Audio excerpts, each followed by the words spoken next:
If you keep disobeying me, I will divorce you. Divorce? Ever since my husband had the money, he changed.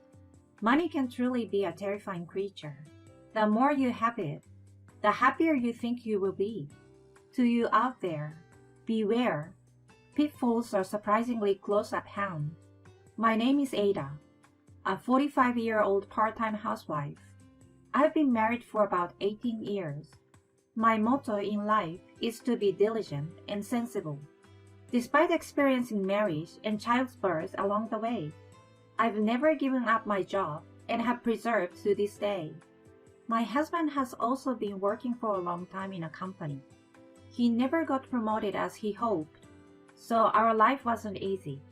Nonetheless, we managed to support our family together and get by. We have 2 sons, one in high school and the other in middle school. If we don't indulge in luxuries, we can make ends meet, but financial worries never cease. How much will it cost to put both kids through university? Today, just like any other day, I'm facing off with household accounts, a calculator, and worries about money. Ada, what's wrong? You look stressed. My husband Arvin says this with a carefree smile on his face as he opens his 3rd beer bottle.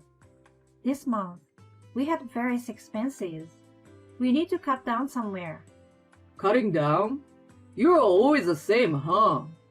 Listen, even though you're laughing as if making fun of me, the beer you're drinking, you're drinking too much.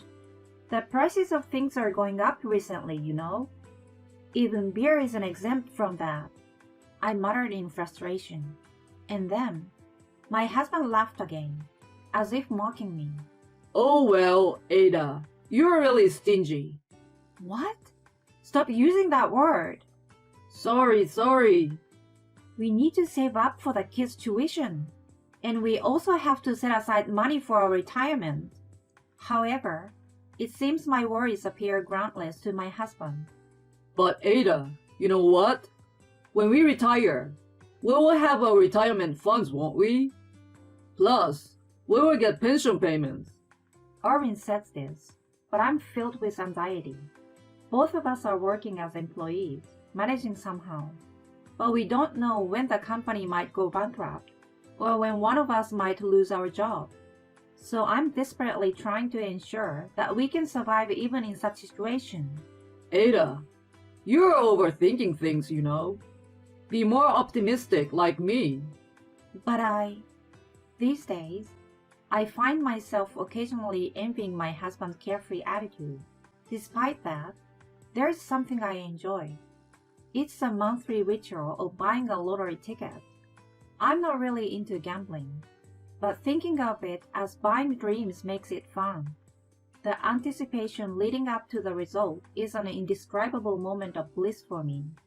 You're still buying lottery tickets, even though you probably won't win. It's just a waste of money. My husband scoffs at my secret indulgence. Ada, you're always talking about saving money, but you still splurge on things like this? A single lottery ticket a month is hardly a splurge. It's cheaper than your daily beer expenses. Besides, that Wagyu steak we had the other day, I bought it with the $100 I won from the lottery. You were enjoying it, weren't you? Honestly, my dear husband, you're so carefree. I have no shortage of complaints about my husband. But for now, we are managing to live as a family of 4. To be honest, that's enough to make us happy. We don't struggle for our daily needs. Our children are healthy despite their teenage antics, and where there were worries, there aren't any overwhelming grievances. However, one day, an event occurred that changed everything. On that day, when I returned home from work, it was unusual for my husband to be home before me. "Oh, you're home early." He seems somewhat restless. Or maybe it's just my imagination. It was 6 in the evening, and our sons hadn't returned from school. I was about to start preparing dinner before they got back, but something was off.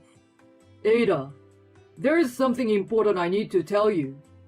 My husband began with a serious expression on his face. Huh? What's going on? Is everything okay? Just sit down for a moment, please.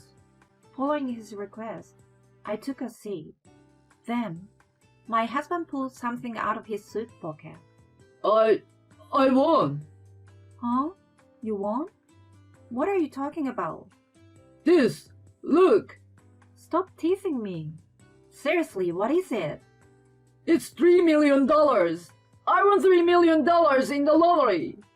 What? I was lost for words. Really? Yeah, I double-checked multiple times. There's no mistake. I won $3 million. No, that can't be. It's not possible. My head was spinning. I've been buying lottery tickets every month for decades, and at most, I've won a few $100s. Now, my husband, who rarely buys it, suddenly wins $3 million. I couldn't believe it until I saw it with my own eyes. I checked the winning numbers online. Sure enough, they matched. No way! This can't be true.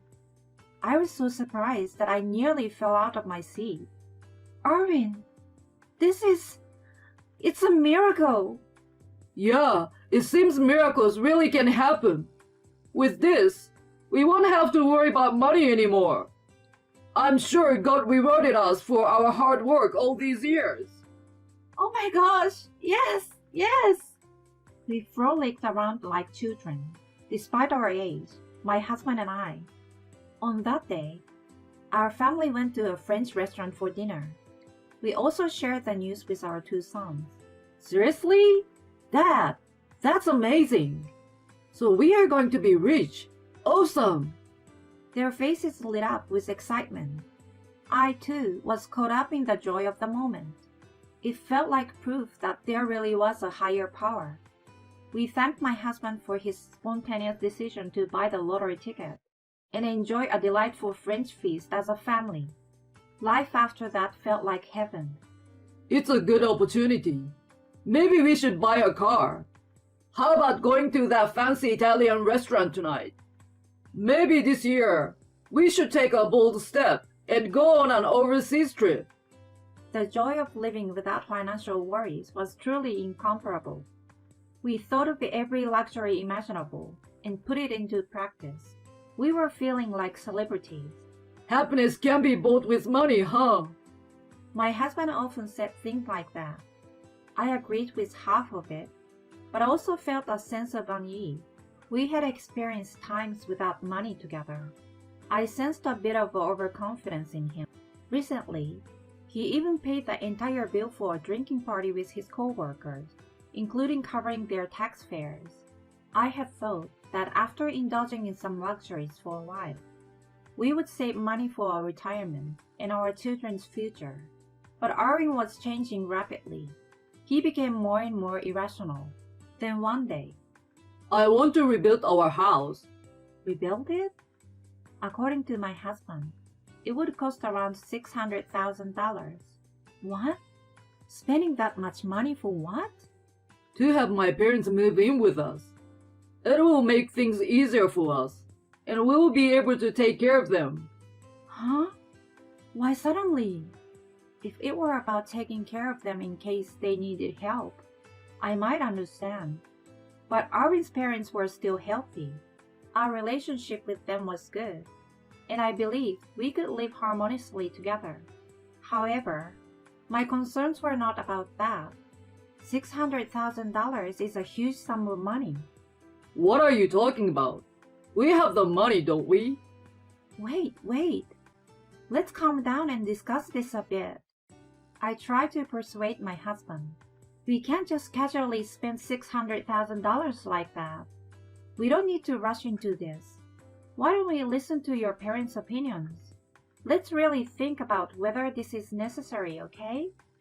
At that moment, my husband seemed to calm down temporarily. However, his behavior continued to worsen over time. Hey, hurry up with the food. He became visibly arrogant. I know you're planning to leech off my money, right? You're such a cunning woman. He started making condescending remarks. Are you still holding on to the issue about the house? Arvin, stop it, seriously. Why should I listen to you anyway? Why do I need your permission to take care of my parents? I believe I'm speaking quite reasonably. Even your parents had the same opinion. In fact, I suddenly brought up the topic of living together with my in-laws, and their response was, At this age, we don't want to leave our familiar surroundings. Plus, we don't want to be a burden to you. They said that. However, my husband wasn't convinced. After that, he continued to mutter complaints under his breath. Since then, our arguments only grew more frequent.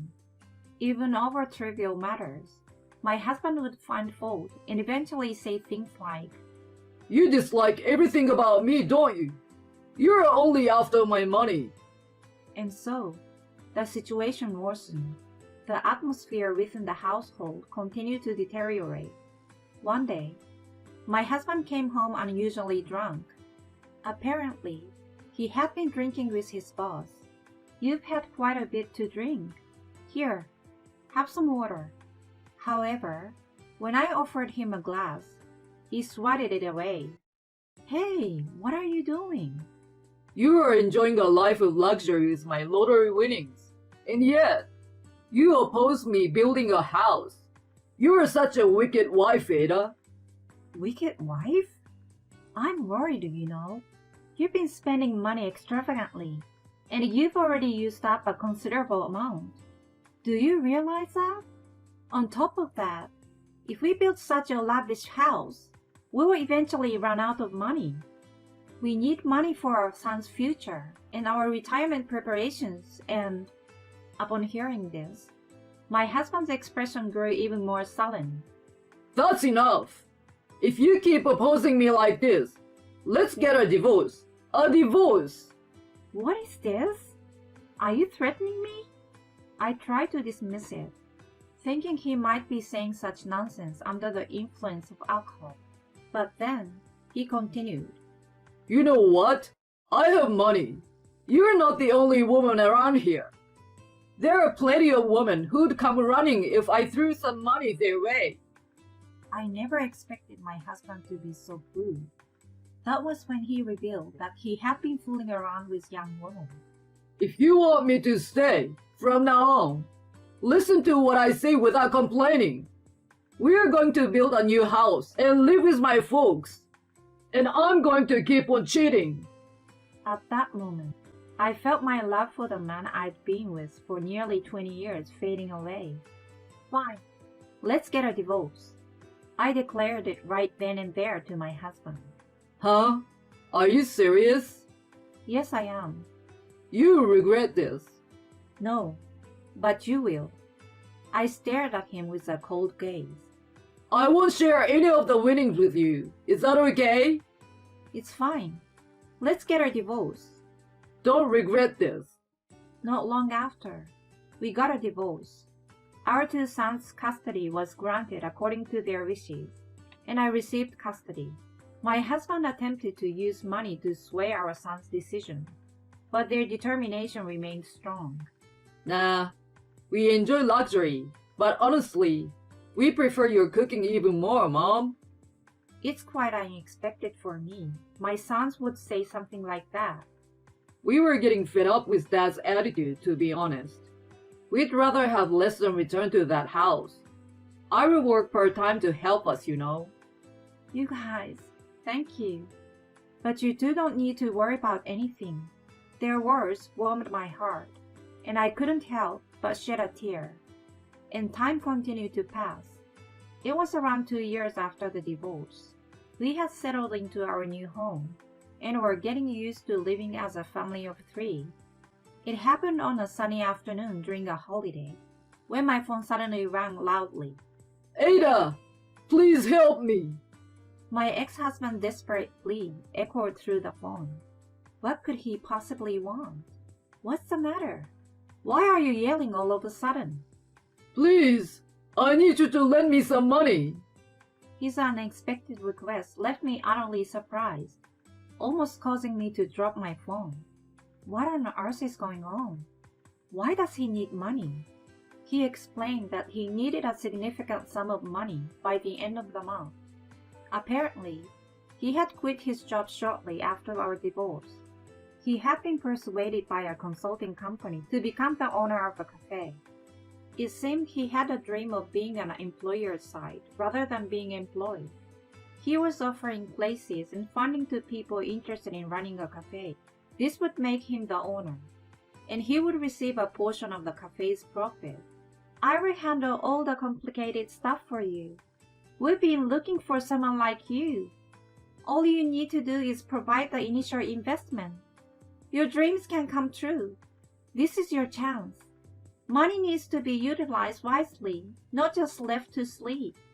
My ex-husband fell for those words and became obedient to the consultant. In the first few months, we were making profits, but gradually the sales started dropping.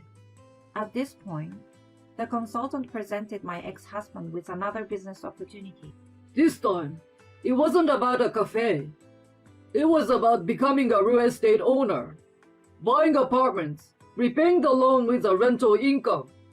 Once the repayment is done, it becomes passive income. You've seen those ads, right? So I thought it was a safe bet.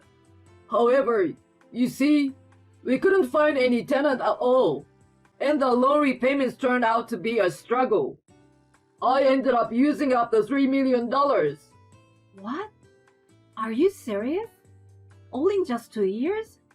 That's unbelievable. Actually, I also built a house. After I divorced you, I ended up building a new house.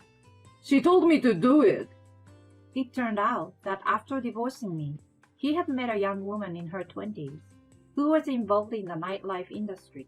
He intended to use the cafe's earnings and the apartment rental income to cover the loans for the house and the vacation home. However, with no substantial income from the cafe or real estate, he ended up using up the $3 million for loan repayments. Still, the consultant seems to be quite competent. They found a perfect victim like you and managed to pull off their scheme. Well, can't you sell the vacation home or the house? That way, you could at least liquidate some assets, right?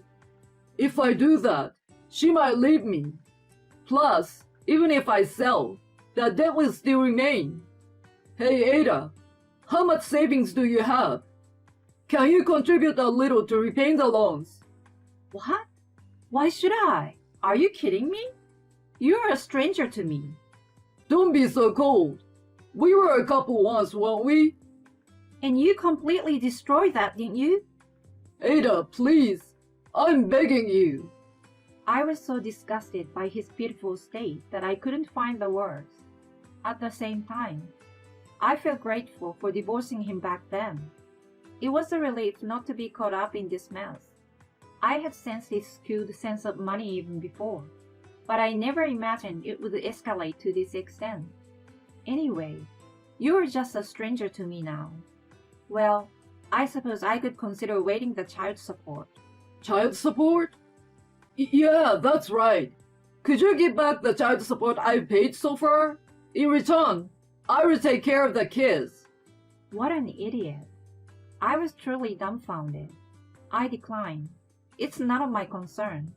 So please don't contact me anymore. I hung up the phone forcefully.